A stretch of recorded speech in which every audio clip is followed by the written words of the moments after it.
یہ اسلام کا وہ دور ہے کہ جب حضور مسجد نبوی سے باہر نکلتے ہیں تو آگے حضرت عمر و ابو بکر رضی اللہ تعالی عنہما کھڑے ہیں، چہرے کے اوپر عجیب اداسی ہے۔ کہا عمر ابو بکر اس وقت کیوں کھڑے ہو؟ عرض کی حضور بھوک نے گھر میں ٹکنے نہیں دیا، ہم نے چاہا حضور کا چہرہ دیکھ لیں تو کچھ پیاس بجھ جائے، کچھ بھوک مٹ جائے۔ حضور نے فرمایا میرا حال بھی یہی ہے، جس چیز نے تجھے گھروں سے نکالا ہے وہی چیز مجھے گھر سے نکال لائی ہے۔ تو حضور نے جب دیکھا کہ کھانا ہے تو حضور نے ایک روٹی لی اور چند بوٹیاں اٹھائیں اور ایک خادم کو بلا کر کے کہا جاؤ ہمارے گھر لے آؤ، میری بیٹی فاطمہ کتنے دنوں سے بھوکی۔ ہمیں تو وہ کہانی بھی اسلام کی غربت کی یاد آتی ہے کہ جب احد کے اندر 70 شہیدوں کے لاشیں پڑے ہوئے ہیں تو حضرت صفیہ حضور کی پھپھی اپنے بھائی حمزہ کے لیے 2 چادریں لے کر کے کفن کی آتی ہے، تو حضور علیہ السلام نے فرمایا کہ جس قبر میں حمزہ کو دفن کیا جائے اسی قبر میں مصعب بن عمیر کو بھی کفن دیا جائے اور دفن کیا جائے، اور کہا میرے چچا کے لیے اس کی جو بہن میری پھپھو جو 2 چادریں لے آئی ہیں، کہا ایک چادر ہم مصعب بن عمیر کو دیں گے۔ یہ مصعب بن عمیر کون ہے؟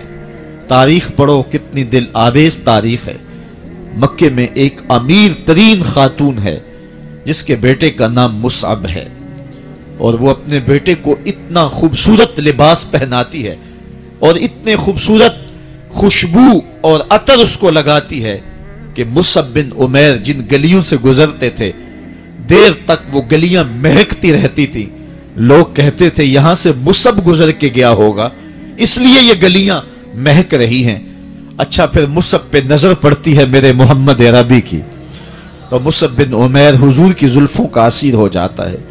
ماں کافرہ ہے، جب پتہ چلتا ہے تو اس کا لباس بھی چھین لیتی ہے، سہولتیں اور آسودگیاں بھی واپس لے لیتی ہے۔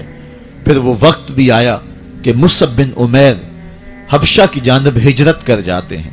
مکے کے حالات کچھ تھوڑے سے خوشگوار نظر آئے تو وہ حبشہ سے واپس مکے جب پلٹے تو ان کے بدن پہ جو چادر تھی وہ جگہ جگہ سے پٹی ہوئی تھی۔ میرے آقا کریم علیہ السلام نے دیکھا تو حضور کی آنکھوں میں آنسو ٹپکنے لگے۔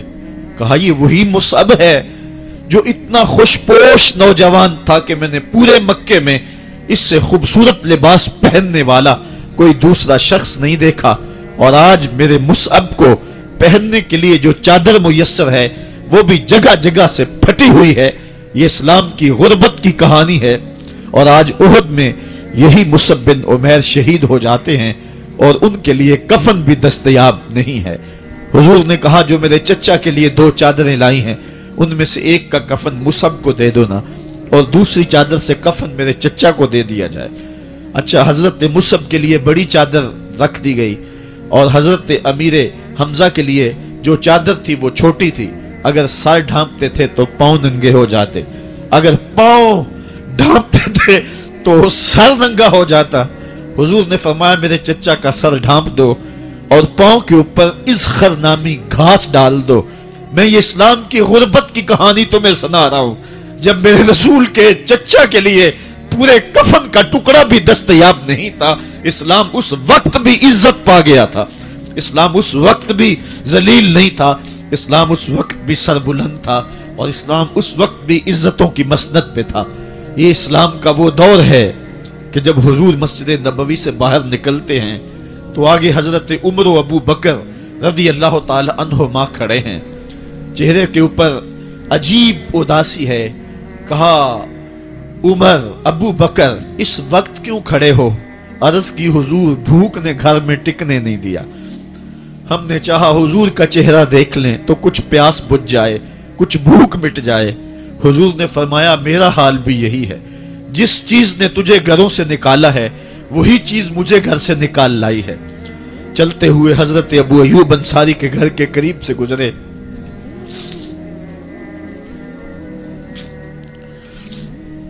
حضور کی خوشبو پا کے وہ باہر آ گئے۔ عرض کی بندہ نواز آج میرے مہمان نہیں بنتے؟ حضور نے کہا تمہاری مرضی۔ گھر لے گئے، چٹائی بچھائی، حضور کو بٹھایا، گھر والوں کو بکری کا بچہ ذبح کر کے دیا، کہا جلدی جلدی کھانا تیار کرو، میرے آقا کو بھوک لگی ہوگی۔ یہ کہہ کے واپس آئے، حضور کے پاس بیٹھے، نظر چہرے پہ پڑی تو گھبرا گئے۔ نکاحت کے آثار اتنے واضح تھے کہ سمجھ آ رہی تھی کتنے دنوں سے حضور نے کچھ نہیں کھایا۔ اٹھ کے باغ میں چلے گئے، کھجوروں کا خوشہ توڑا، حضور کے سامنے رکھا، کہا بندہ نواز جب تک کھانا تیار نہیں ہوتا یہ کھجوریں تناول فرمائیں۔ تھوڑی دیر کے بعد کھانا دسترخوان پہ لگ گیا، حضور سے عرض کی گئی حضور آئیں کھانا تناول کر لیں۔ حضور نے دسترخوان پر تشریف فرما ہو کر کے حضور نے کپڑا اٹھایا تو حضور نے جب دیکھا کہ کھانا ہے تو حضور نے ایک روٹی لی اور چند بوٹیاں اٹھائیں اور ایک خادم کو بلا کر کے کہا جاؤ ہمارے گھر دے آؤ، میری بیٹی فاطمہ کتنے دنوں سے بھوکی۔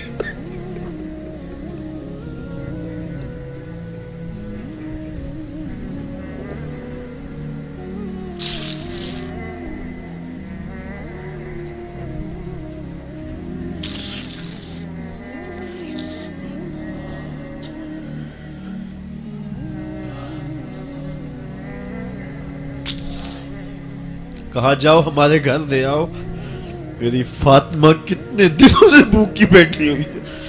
مال کے کونین ہیں گو پاس کچھ رکھتے نہیں، دو جہاں کی نعمتیں ہیں ان کے خالی ہاتھ میں۔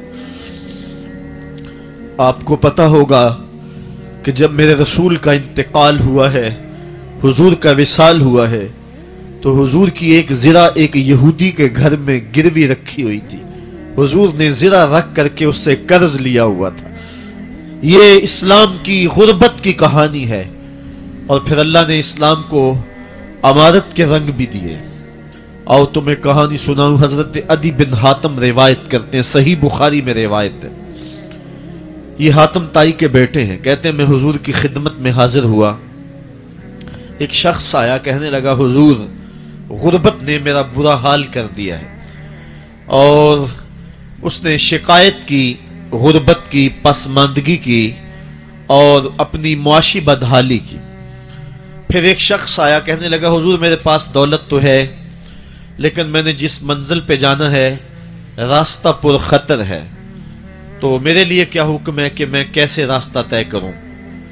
تو یہ دو لوگوں نے یہ باتیں کی تو حضرت عدی کہتے ہیں کہ حضور نے روئے سخن میری جانب موڑا اور میری جانب مخاطب ہو کے کہا عدی تو نے ہیرا دیکھا ہے؟ عدی کہتے ہیں میں نے عرض کی حضور دیکھا نہیں سنا ہے، ہیرا یہ شہر ہے عراق کا۔ تو حضور نے فرمایا عدی تو نے ہیرا دیکھا ہے؟ میں نے کہا نہیں حضور دیکھا نہیں، اس کا تذکرہ سنا ہے۔ فرمایا عدی اگر اللہ تجھے زندگی کی مہلت دے تو ہیرا سے ایک خاتون چلے گی، تو اپنی آنکھوں سے دیکھے گا اور مکے تک پہنچے گی اور اللہ کے گھر کعبہ کا طواف کرے گی، اور اس کو ہیرا سے لے کر کے مکے تک اللہ کے علاوہ کسی کا ڈر نہیں ہوگا۔ کہتے ہیں کہ میں نے دل میں کہا کہ پھر بنو طے کے ڈاکو مر گئے ہوں گے جنہوں نے عرب کے اوپر روب ڈال رکھا ہے، تو وہ تو پھر ختم ہو گئے ہوں گے۔ کہتے ہیں میں ابھی سوچ ہی رہا تھا کہ حضور نے مزید میری حیرت میں اضافہ کرتے ہوئے کہا عدی اگر تجھے اللہ نے زندگی کی مہلت دی تو تو دیکھے گا کہ کسرا کے خزانے تیری جھولی میں ہوں گے۔ تو اس دور کی سپر طاقت تھی۔ میں نے کہا حضور کسرا بن ہرمز؟ حضور نے فرمایا ہاں کسرا بن ہرمز۔ کہتے ہیں کہ حضور نے پھر فرمایا عدی اگر تو زندگی پائی تو تو وہ دن بھی دیکھے گا کہ ایک شخص زکوٰۃ کی رقم لے کر کے، زکوٰۃ کی چاندی لے کر کے، زکوٰۃ کا سونا لے کر کے نکلے گا اور اس کو کوئی زکوٰۃ کا مستحق ہی نہیں ملے گا۔ حضرت عدی بن حاتم کہتے ہیں کہ پھر میں نے وہ منظر اپنی آنکھوں سے دیکھا کہ ہیرا سے خاتون چلی اور مکے تک پہنچی اور امن ایسا تھا کہ اس کو اللہ کے علاوہ کسی کا ڈر نہیں تھا۔ پھر وہ لمحے بھی میں نے دیکھے کہ کسرا بن ہرمز کے خزانے مسجد نبوی کے باہر پڑے ہوئے ہیں۔ تو کہتے ہیں تیسری چیز میں دیکھ نہ سکا اور میں نے لوگوں کو کہا کہ یہ میں تو نہیں دیکھ سکا، میری شاید زندگی وفا نہ کرے،